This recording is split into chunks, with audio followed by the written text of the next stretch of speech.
My girlfriend is the one who really got me into Nerdfighteria when we met about 3.5 years ago now. When did I find the Vlogbrothers? Around 2008, 2009.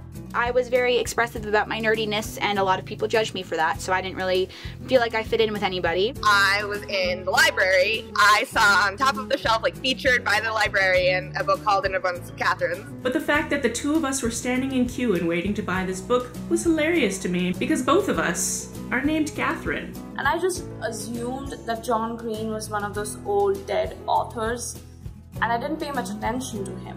Next time that I went to Barnes & Noble, I picked up the book, and in that book was a Nerdfighter note. Out falls out this napkin.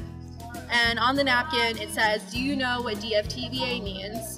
If not, go to youtube.com/vlogbrothers. At that point, I hadn't subscribed to any channels or done much of anything on YouTube, despite having signed up in 2008. I came across a video of this guy who was giving a very impassionate speech about how much he just hates pennies. John was saying things like, "For the first time ever in the history of Nerdfighteria, I am speaking directly to you, Nerdfighters, not speaking to Hank." And I, of course, was like, who the F is Hank? No kidding, I actually said that. The way he made the video was really encapsulating, and I decided to just binge watch a lot of their videos. Then I found the Project for Awesome. If I wasn't a Nerdfighter before the Project for Awesome, hell yeah, I was a Nerdfighter then. And I remember watching that thinking, I know what they're talking about, but I'm not one of them. But I want to be one of them. Here were two guys who shared my love of knowledge and nerdiness, working to make the world a better place without ever becoming either preachy or cynical. But it wasn't until I scrolled down to the comment section that I really found my people. I found community with the art assignment community, with the sub-branch of Nerdfighteria. They were all the nerds that were so sorely missing from my life. It seems to be a land full of Hanks and Johns and quirky and nerdy and clever and funny people who just care about the world and each other. I found the Nerdfighter community to be really supportive. This community has come to mean a belonging that I have not known anywhere else before. When you meet another Nerdfighter, you become like friends like that. What Nerdfighteria has done is it's taken all of those people that are on that outside circle and we've created our own circle. As an autistic person and as a deaf person, the internet has not always been accessible.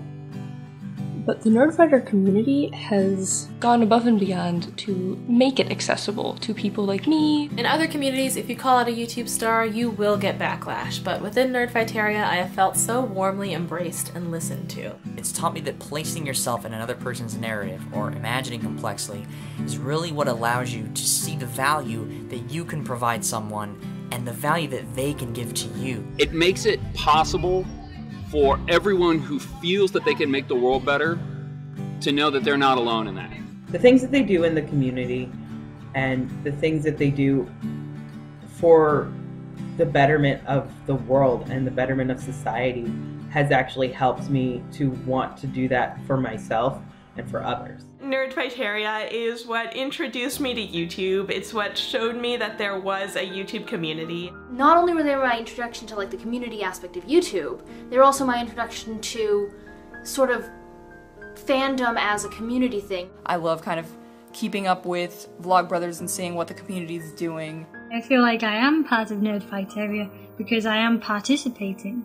It's just become such a part of who I am. I've met friends and done a lot of things that I'm pretty sure I would have never done if I hadn't found this community. I've started making videos myself, and that's what really brought me really into the community as opposed to someone just kind of watching from afar. As much as I've tried to be a presence in the community online, I've never actually met another person who identifies as a nerdfighter. This will all change in Boston. The best part of Nerdfighteria is when a few of us get together and share our lives in real life.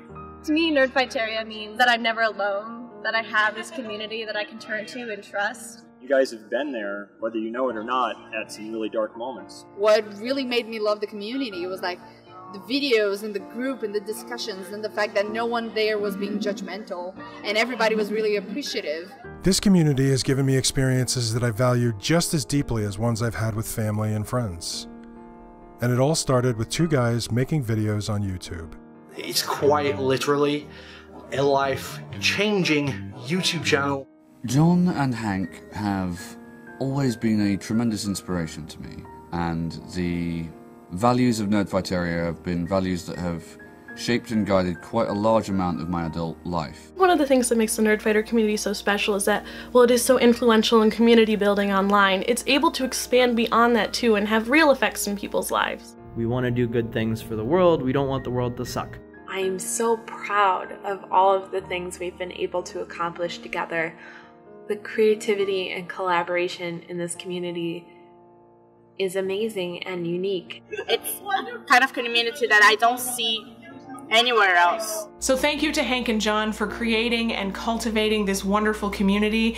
It's what I call my online home. You're my employers, you're my friends, you're the community I found when I was really lonely, and the community I've chosen to stay with because you're so freaking great. You make me want to be better, do better. Thank you for remembering to be awesome.